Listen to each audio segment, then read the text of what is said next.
Hello साथीहरू नमस्कार स्वागत छ तपाईहरुलाई हाम्रो युट्युब च्यानल लगानी शिक्षामा।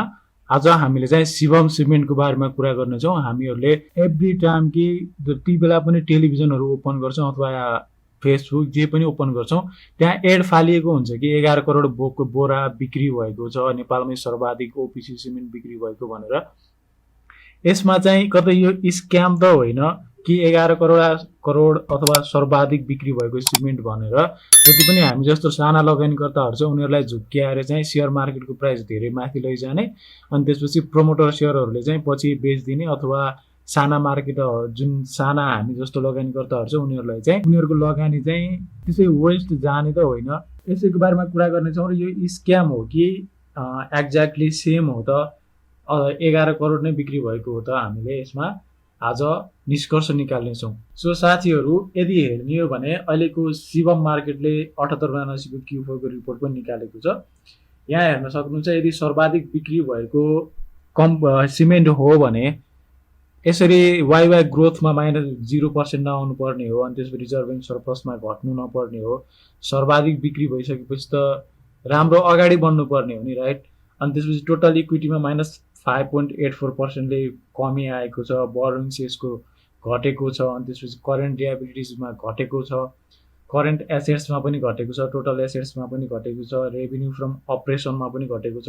धेरै बिक्री भइसकेपछि त gross profit, total operating profit सबैमा बढ्नु पर्ने हो नि, राइट। बट यहाँ चाहिँ सबै घटिराखेको छ, आरओई पनि घटेको छ, रेभिन्यू फ्रम अपरेसन पनि घटेको छ, ग्रोस प्रफिट पनि घटेको छ अनि त्यसपछि यसको नेट प्रफिटमा -51.2% ले कमी आएको छ।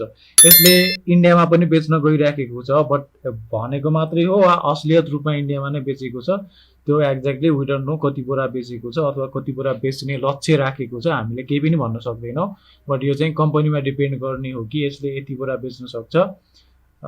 उनीहरूले हेर्न सक्नुहुन्छ एड चाहिने जति बेला पनि आक्वाई हुन्छ कि 11,000 भन्दा धेरै 11 करोड बोरा चाहिँ बिक्री भएको, सर्वाधिक बिक्री भएको। अब अनि यसको अहिलेको मार्केट प्राइस हेर्नुहुन्छ भने 674 छ। यसको अझै पनि तल झर्दै गइराखेको छ, विकली बेरी सेन्टिमेन्ट देखाइराखेको छ भने। अनि यसको 52 विक्स हाई एन्ड लो हेर्नुहुन्छ भने 1700 बाट चाहिँ 668 सम्म झरेको छ। 1700 सम्म पुर्याइयो कसरी भन्दा स्क्याम गरियो त्यहाँ सबैभन्दा धेरै बिक्री भएको र योभन्दा पछि चाहिँ अझै धेरै बिक्री गर्ने भनेर स्क्याम बनाइयो एउटा। त्यसपछि जति पनि लगानीकर्ताहरूले थिए उनीहरूले चाहिँ के आशा आयो भन्दा होइन हामीले शिवमको सेयरहरू थोरै भए पनि किन्यो भने त राम्रो प्रफिट हुन्छ, किनकि जति धेरै बिक्री म्यानुफ्याक्चरिङ कम्पनीको त त्यही हो नि, जति धेरै बिक्री भयो उति धेरै प्रफिट हुने हो। अनि 11 करोड बोरा बेचिसकेपछि त अभियसली हामीले कमन सेन्स लगाउन सक्छौँ कि त्यहाँ चाहिँ पक्कै पनि प्रफिट त 100% आउँछ। त्यसरी नै लगानी गर्दै गए र अन्तिममा गएर के भयो, मार्केट तल झर्दियो। किनकि त्यो स्क्याम मात्रै थियो वा के थियो त्यो त हामीले भन्न सक्दैनौँ। हुनसक्छ 11 करोड बोरा चाहिँ बेचेको पनि हुनसक्छ, बट यसको पछाडि के थियो भन्ने कुरा चाहिँ सायद हुनसक्छ प्रमोटर सेयरहरूले चाहिँ त्यस्तो गर्यो होला। यसमा चाहिँ प्रमोटर होल्डिङ 88% रहेको छ भने पब्लिक होल्डिङ चाहिँ 12% मात्रै रहेको छ। प्रमोटरहरूलाई त त्यति फरक पर्दैन किनकि यो उनीहरूकै आफ्नै कम्पनी हो। पब्लिक होल्डिङलाई त हामी पब्लिक होल्डिङ पनि यदि ठुलो कम्पनीहरूले सेयर गरेको छ भने तिनीहरूलाई पनि खासै फरक पर्ने भएन। बट हामी जस्तो साना लगानीकर्ताहरूलाई चाहिँ यसरी घटिदिँदाखेरि त अभियसली हामीलाई फरक पर्न जान्छ। यस्तै स्क्याम चाहिँ योभन्दा अगाडि ओजोडले पनि गरेको थियो र हुनसक्छ अरू कम्पनीहरूले पनि गर्न सक्छन्। त्यसैले सतर्कता चाहिँ अपनाउनुपर्छ। धेरै एड आयो, जताततै बुस्टिङहरू भयो भन्दैमा चाहिँ हामीले धेरै लहैमा लागेर चाहिँ इन्भेस्ट गर्नु पछिको लागि नराम्रो पनि हुनसक्छ।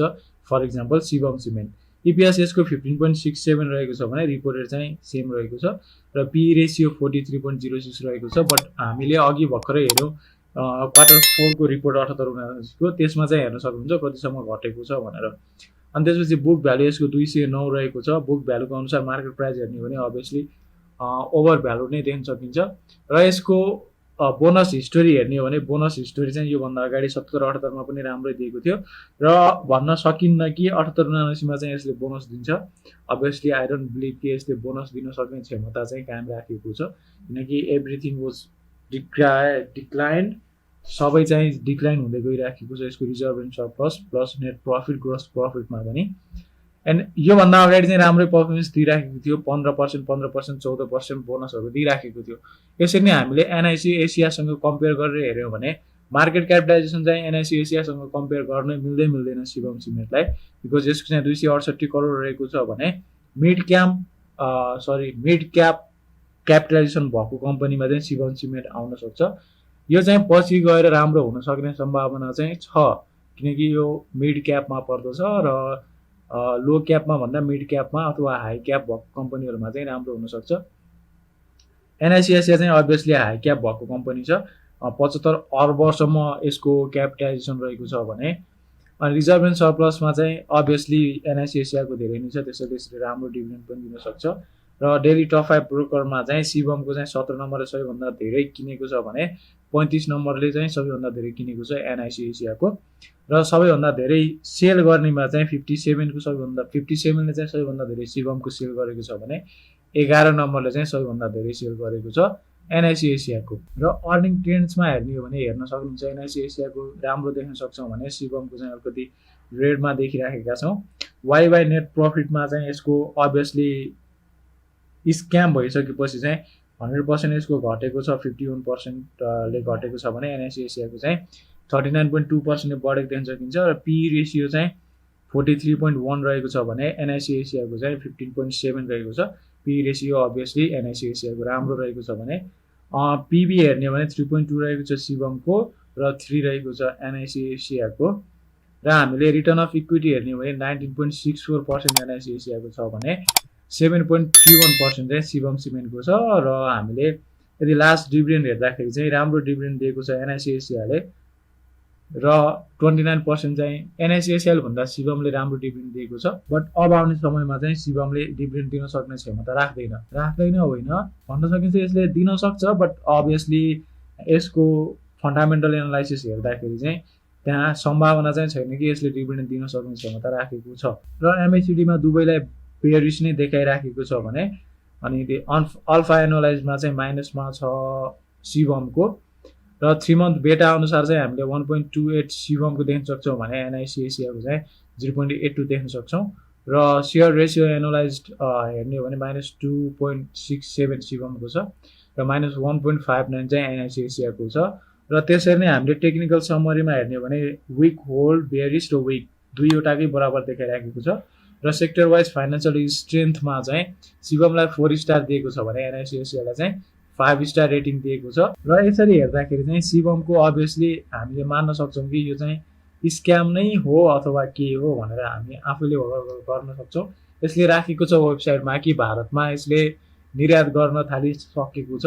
हुनसक्छ यो पनि पुनः सेयर मार्केटलाई अगाडि बढाउनको लागि यसले यस्तो विज्ञापनहरू गरिराखेको छ। जुन यो 11 करोड बोरा बिक्री भएको छ नेपालमै सर्वाधिक ओपिसी सिमेन्ट बिक्री गर्न सफल भनेर, यसमा चाहिँ प्रमोटरहरूले यसो गरेर साना लगानीकर्ताहरूको जति पनि मूल लगानी छ त्यो चाहिँ यसमा लगाऊ, अनि त्यसपछि यहाँबाट पछि चाहिँ जे हुन्छ देखा जाएगा भन्ने हुन्छ नि, त्यस्तै गरेर 11 करोड बोराको चाहिँ विज्ञापन निकालेको नि हुनसक्छ।